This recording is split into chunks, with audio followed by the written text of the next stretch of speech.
много често чувам: нямам воля. Аз нямам воля. Волята е свързана първо с нашите решения и второ с нашето голямо защо.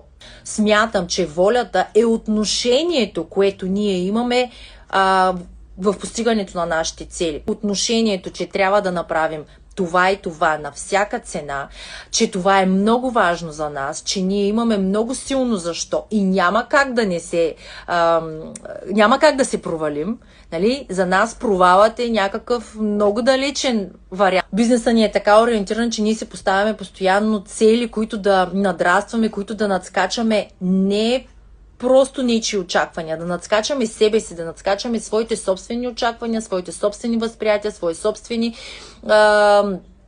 умения за нещата, своите собствени възможности. Всички ние имаме воля. Въпросът е кой